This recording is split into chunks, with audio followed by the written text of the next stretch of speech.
Bapak, Ibu, Saudara yang diberkati Tuhan, selamat berjumpa kembali dalam program Sarapan Rohani Gereja Kristen Protestan di Bali, Jemaat Kalangning yang Aben Basih. Suatu sukacita bagi kita sekalian jika hari ini kita boleh bersama-sama berjumpa. Dan sebelum kita melakukan aktivitas kita pada pagi hari ini, baiklah kita akan mendasari kehidupan kita dengan bersama-sama membaca dan merenungkan firman Tuhan. Tapi sebelumnya, mari kita datang kepada Tuhan di dalam doa. Mari kita berdoa. Bapa kami yang di surga, Bapa yang kami sembah dalam Tuhan kami Yesus Kristus, kami mengucap syukur ya Tuhan atas penyertaan Tuhan bagi kami, sehingga Tuhan sudah memberkati istirahat kami. Dan saat ini Tuhan sudah membangunkan kami dengan tubuh yang sehat. Bapa yang di surga, sebelum kami akan melakukan setiap aktivitas kami pada hari ini, kami rindu untuk bersama-sama membaca dan merenungkan firman Tuhan. Tapi kami menyerahkan kehidupan kami ya Tuhan, keterbatasan kami bawa ke dalam tangan Tuhan. Tuhan kiranya yang mengurapi kami dengan Roh-Mu yang kudus ya Tuhan, sehingga setiap apa yang boleh kami baca dan kami renungkan boleh dapat kami lakukan dalam kehidupan kami setiap hari. Terpujilah nama-Mu ya Bapa, dalam Tuhan kami Yesus Kristus kami berdoa. Amin. Bapak Ibu yang dikasih Tuhan, firman Tuhan yang disiapkan bagi kita hari ini, hari Sabtu tanggal 4 Mei tahun 2024, yaitu dari Yoel 2 ayat yang ke-26 dan Markus 6 ayat yang ke-41 dan yang ke-42. Demikian firman Tuhan. Maka kamu akan makan banyak-banyak dan menjadi kenyang, dan kamu akan memuji-muji nama Tuhan. Ia mengambil 5 roti dan 2 ikan itu, ia menengadah ke langit dan mengucap berkat, lalu memecah-mecahkan roti itu dan memberikannya kepada murid-muridnya supaya dibagi-bagikan kepada orang-orang itu. Begitu juga kedua ikan itu dibagi-bagikannya kepada semua mereka, dan mereka semua makan sampai kenyang. Bapak Ibu yang dikasih Tuhan, tema yang diberikan bagi kita hari ini yaitu jangan batasi kuasa Tuhan. Banyak orang enggan berbagi karena merasa tidak memiliki apa-apa. Bahkan banyak yang mengatakan, hidup saya saja masih sulit, bagaimana mungkin saya dapat berbagi? Apabila cara berpikir seperti ini dapat dibenarkan, maka berbagi adalah tindakan yang mustahil akan kita lakukan. Ketika para murid melihat banyaknya orang yang mengikut Yesus, mereka meminta kepada Yesus supaya menyuruh orang banyak itu pergi. Tetapi Yesus justru mengatakan supaya para murid memberikan mereka makan. Para murid menjawab dengan nada bingung, sekaligus merasa tidak rela untuk mengeluarkan uang untuk memberi makan orang sebanyak itu.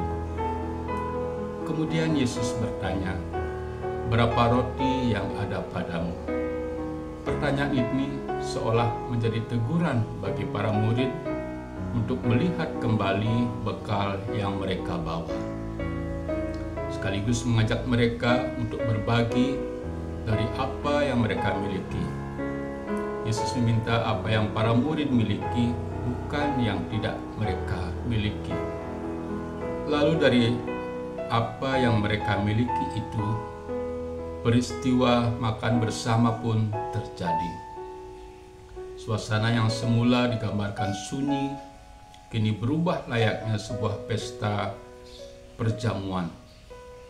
Hal itu terjadi atau diawali oleh kesediaan untuk berbagi dari apa yang ia miliki.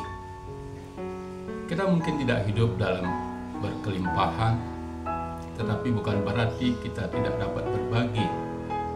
Tuhan telah memberikan apa yang kita perlukan, maka berbagilah dari apa yang sudah Tuhan berikan itu. Kondisi ekonomi yang tidak menentu membuat sebagian orang terpaksa mengencangkan ikat pinggangnya begitu rupa, sebisa mungkin tidak boros atau konsumtif. Akibat dari itu, banyak orang cenderung untuk menjadi egois dan tidak lagi memiliki kepedulian terhadap orang lain. Kita menghemat begitu rupa dengan harapan kita berkecukupan dan berkelimpahan, tidak berkekurangan suatu apapun. Firman Tuhan dalam Amsal 11 ayat yang ke-24 berkata, "Ada yang menyebar harta tetapi bertambah kaya, ada yang menghemat secara luar biasa namun berkekurangan."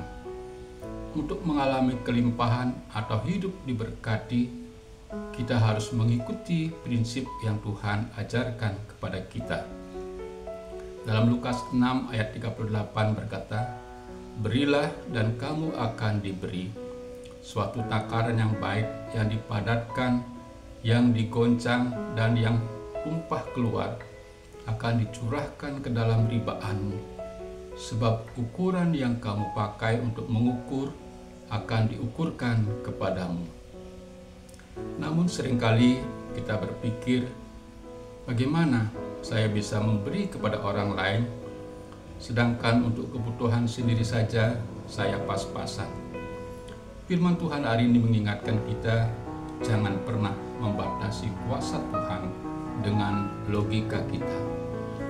Tuhan Yesus melakukan mujizat yang besar. Hanya dengan 5 roti dan 2 ikan, Ia sanggup memberi makan 5.000 orang lebih. Bahkan masih sisa sebanyak 12 bakul. Kita mendapatkan 5 roti dan 2 ikan. Tuhan Yesus menengadah ke langit dan mengucap berkat.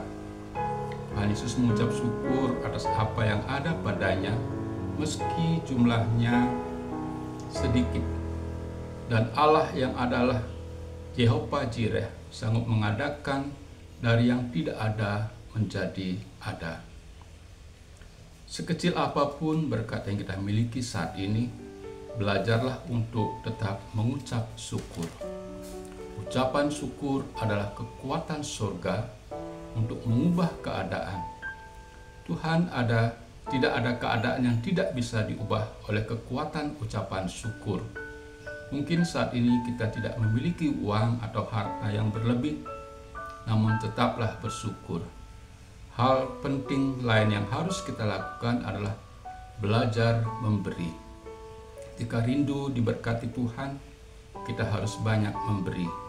Saat kita memberi, itulah kita akan menerima berkat yang dari Tuhan.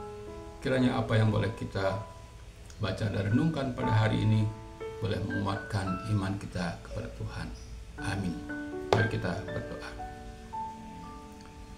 Terpujilah nama-Mu ya Allah dalam Tuhan kami Yesus Kristus, karena Tuhan sudah boleh menyapa kami dengan kebenaran firman-Mu yang mengingatkan kami untuk senantiasa mengucap syukur atas berkat-berkat yang Tuhan sudah beri dalam kehidupan kami. Terlebih lagi kami boleh berbagi ke sesama kami yang memerlukannya. Kiranya apa yang boleh kami baca dan renungkannya Tuhan senantiasa boleh kami lakukan dalam kehidupan kami setiap hari. Bapa yang surga, terima kasih untuk kebenaran firman-Mu. Kami juga berdoa atas dan kami Tuhan, kami menyadari bahwa kami adalah orang yang berdosa. Dengan kerendahan hati kami datang kepada Tuhan, memohon biar Tuhan menyucikan setiap dosa yang kami lakukan, sehingga kami boleh layak menjadi anak-anak Tuhan.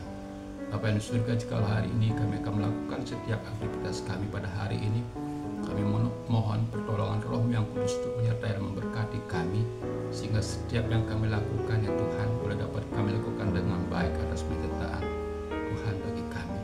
Terpujilah nama-Mu ya Tuhan, dalam Tuhan kami Yesus Kristus kami berdoa. Amin. Bapak yang berkasih Tuhan, demikian renungan singkat yang boleh kita renungkan pada pagi hari ini. Kiranya Tuhan yang menolong dan menguatkan kita sekalian.